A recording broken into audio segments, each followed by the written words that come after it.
ஒரு காட்டுல எல்லா ஆடுகளுக்கும் தலைவரா ஒரு ராஜா ஆடு ஒண்ணு இருந்துச்சாம். அந்த ஆடு தான் அந்த ஆட்டு கூட்டத்துக்கே மிகப்பெரிய தலைவராம்.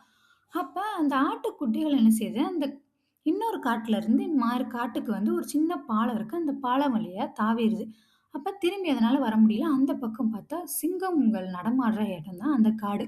அப்ப இந்த ஆடு என்ன செய்யுது, தன்னுடைய கூட்டத்தாருடைய குட்டிய காப்பாத்தணும் அப்படின்னு சொல்லிட்டு பல முயற்சி எடுத்து அந்த பாலத்திலிருந்து தன்னுடைய குட்டிகள வந்து இந்த பாலத்து பக்கமா மாத்தி விட்டுருது. அப்ப இந்த பெரிய ராஜா ஆடு வந்து அந்த பக்கம் இருக்கு. சிங்கம் வர சத்தம் கேட்குது. அப்ப தன்னுடைய நான் ஆடுன்னு தெரிஞ்சுச்சுன்னா, அது எப்படி நம்மள வேட்டையாடி சாப்பிட்டுருன்னு சொல்லிட்டு, அங்கன ஒரு முகமூடி ஒண்ணு இருந்திருக்கு. அந்த முகமூடிய போட்டுக்கிட்டு, அந்த ஆடு "ஏய்! நான் தான் காட்டுக்கே ராஜா" அப்படின்னு சொல்லிட்டு பயங்கரமா கத்துது. அத பார்த்தோன சிங்கம் படபடன்னு இது என்னதுடா இது வினோதமான ஒரு மிருகமா இருக்கு. நான் இப்படி ஒரு மிருகத்த இந்த காட்டுலயே பார்க்கவே இல்ல அப்படின்னு சொல்லிட்டு, இனிமே இந்த இடத்துல ஒரு நிமிஷம் கூட இருக்கக்கூடாது. இந்த காட்டுக்கு யார் வேணாலும் ராஜாவா இருக்கட்டும்னு சொல்லிட்டு ஒரே ஓட்டமா ஓடி போயிருது.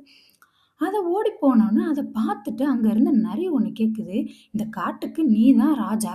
அது ஒண்ணும் ராஜா கிடையாது. அது ஏதோ ஒரு விலங்கு. அது முன்ன பின்ன நான் அப்படி ஒரு விலங்கை நான் பார்த்ததே இல்லையே! வாங்க ராஜா போய் யாருன்னு என்னன்னு விசாரிப்போம்." அப்படின்னு சொல்லிட்டு ராஜாவ கூட்டிட்டு போகுது. கூட்டிட்டு போனா ராஜா சொல்றாரு, "நான் வரமாட்டேன். நான் இங்கேயே நிக்கிறேன். நீ போய் விசாரிச்சுட்டு வா" அப்படின்னு சொல்லிட்டு சொல்றாரு. இந்த நரியும் என்ன செய்யுதுன்னா, பக்கத்துல போய் பாக்குது. பாத்துட்டு மோந்து பாக்குது. இது வந்து ரொம்ப பிரியமான ஒரு வாசனை. இதுக்கு நம்ம ரொம்ப நெருக்கமான ஒரு வாசனையா இருக்குன்னு பார்க்கும்போது, நரி வந்து சிரிக்குது கெக்க புக்கியா, கெக்க புக்கியான்னு. ஏன்னா, அதுக்கு தெரிஞ்சு போச்சு இது வந்து ஒரு ஆடுடைய வாசனை அப்படின்னு. எதுக்கா ராஜா பயந்திருக்காரு அப்படின்னு சொல்லி சிரிக்கவும், அந்த ஆடு வந்து நம்மள ஆடுன்னு கண்டுபிடிச்சிருச்சோ அப்படின்னு சொல்லிட்டு, அந்த ஆடு ஒரு திட்டம் தீட்டி அதுவும் பதிலுக்கு சிரிக்குது. இந்த 2 பேரும் சிரிக்கிறத பார்த்துட்டு, ராஜாவுக்கு ரொம்ப குழப்பமா இருக்கு. ஃபர்ஸ்ட்டு நரி சிரிச்சான். இப்ப அங்கிட்டு இருந்த காட்டுக்கு ராஜாவானேன்னு சொன்னான். அவன் சிரிக்கிறான். 2 பேரும் சேர்ந்து சிரிக்கிறாங்களே! இதுக்கு இடையில என்ன இருக்கு? 2 பேருக்கு ஏதோ ஒரு தொடர்பு இருக்குன்னு சொல்லிட்டு ராஜாவுக்கு ஒரே குழப்பமா இருக்கு. அப்ப இந்த நரி சொல்லுது, "ராஜா, ராஜா இங்க வாங்க. இவன் வேற யாரும் இல்ல. நீங்க வேட்டையாடி சாப்பிடுற ஆடு தான்." அப்படின்னு சொல்லி சொன்னோனே, ராஜாவுக்கு வந்து என்ன சொல்றதுன்னே தெரியல. அப்ப இந்த ஆடு மறுபடியும் ஒரு திட்டம் போடுது.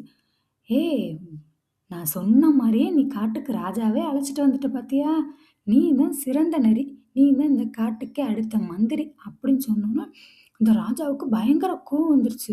அப்ப 2 பேரும் கூட்டு சேர்ந்துக்கிட்டு, "என்னை கொல்லலாம்னு திட்டம் போட்டிருக்கியா?" அப்படின்னு சொல்லிட்டு இந்த நரிய அந்த சிங்கம் அடிச்சு தூக்கி வீசிட்டு, "அம்மாடி எனக்கு இந்த காடே வேணாம்." அப்படி சொல்லிட்டு இந்த காட விட்டு ஒரே ஓட்டமா ஓடி போயிருச்சாம்.